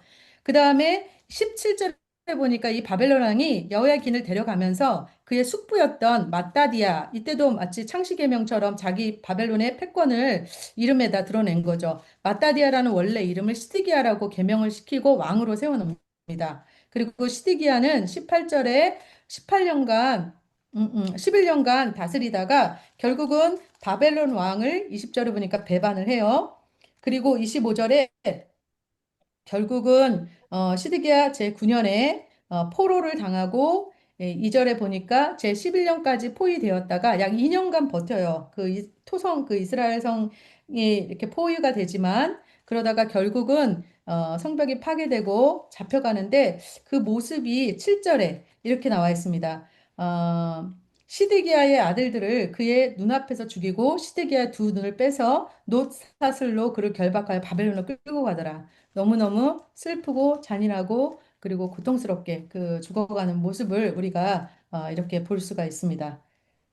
그래서 결국은 25장 9절에 여호와의 성전과 왕궁을 불사르고 예루살렘의 모든 집을 귀인의 집까지 불살랐으니 BC 586년에 남유다가 멸망하고 맙니다. 그 이후에 11절에 보니까 11절 12절에 느부사라단이 그 이후에 이제 남아 있는 그 포로로 끌려간 나머지 이제 예루살렘에 남아 있는 그 남아 있는 유대인들을 이제 돌보는데 여기 보면 시위대장 느부사라단이 모두를 사로잡아 가고 그 이후에 시위대장이 그 땅에 비천한 자를 남겨두어서 포도원을 다스리는 자 농부가 되게 하였다. 그러니까 이런 비천한 자만 남아 있게 되었다는 거예요. 그때 이제 그 18절 이후로는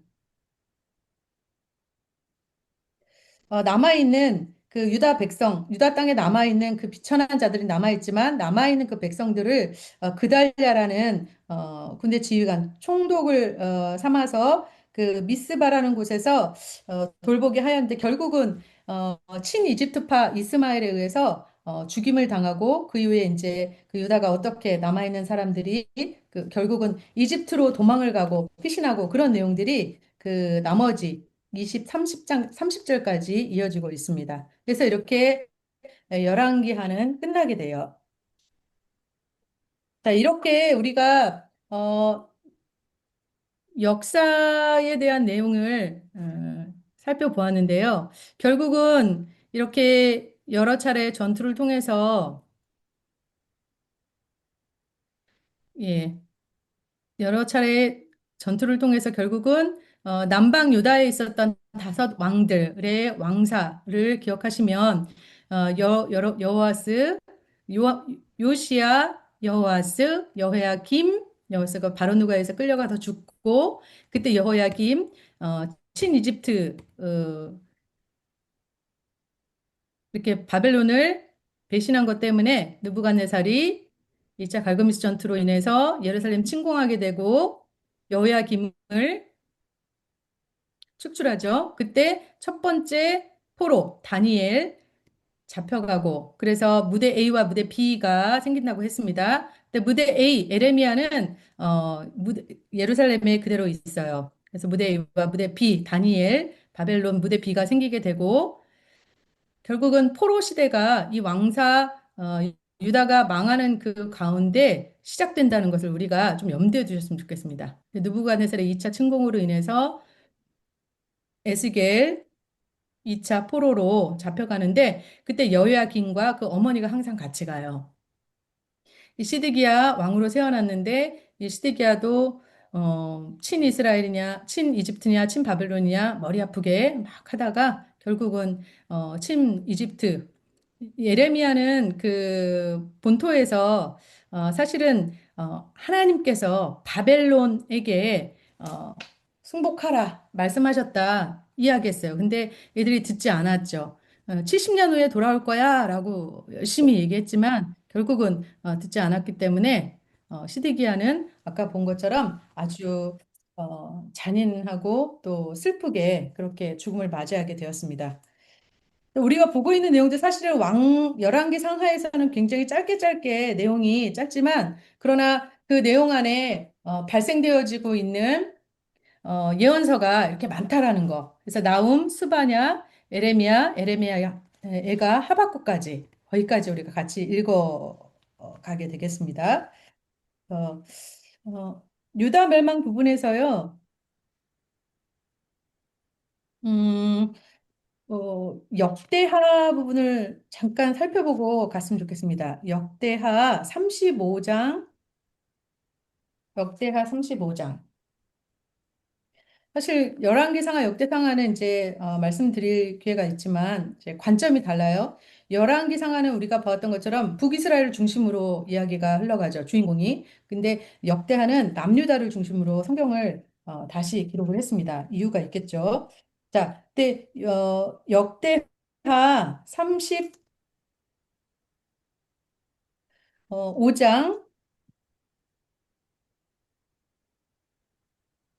35장에 보면요. 22절. 요시야가 이렇게 죽는 내용이 나와요. 그 요시야가 활에 맞아서 죽는 작업 23절에 나오고 25절 보니까 에레미야는 그를 위해서 애가를 지어서 모든 노래하는 남자들과 함께 요시야를 슬피 노래하니 오늘 이스라엘 규례가 되어 오늘까지 이르렀으며 그 기사는 애가 중에 기록되었다. 그래서 에레미야 애가가 발생되는 것을 볼 수 있고 이때 여호와스 전에 나움 스바냐 하박국이 끼어 들어가고요.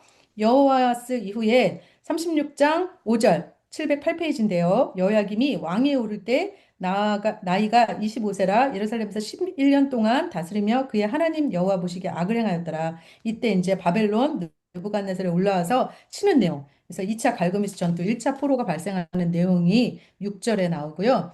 그리고 이 9절에 가니까 여호야긴이 8세 때 왕에 올라서 석 달 열흘 동안 다스렸다. 3개월 동안. 그런데 여호와 보시기에 악을 행하였대요.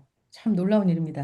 10절에 보니까 느부갓네살이 사람을 보내어서 여호야긴을 바벨론을 잡아갔어요. 이때 2차 포로 에스겔과 함께 가게 되는 거죠. 그때 여호와의 전에 귀한 그릇 다 가져가고 숙부 시드기야를 세워서 유다와 예루살렘 왕을 삼았더라. 그리고 11절부터는 시드기야 왕의 그 이후가 기록되어 있습니다. 그래서 유다 멸망 19절에 여호와의 전이 불살라지면서 완전히 멸망하는 내용이 나와요. 그래서 이 역대하 22절 가면 이제 고레스 왕까지 이 내용이 나오는데 우리가 이 내용은 뒤에서 또 더 자세하게 다루니까 그래서 다니엘과 에스겔서가 발생되어지는 그 이제 배경을 좀 보게 된 거고요. 이렇게 좀 정리를 해보시면 좋을 것 같습니다. 자, 그래서 마무리 부분 우리 양기훈 사모님 부탁드려도 될까요?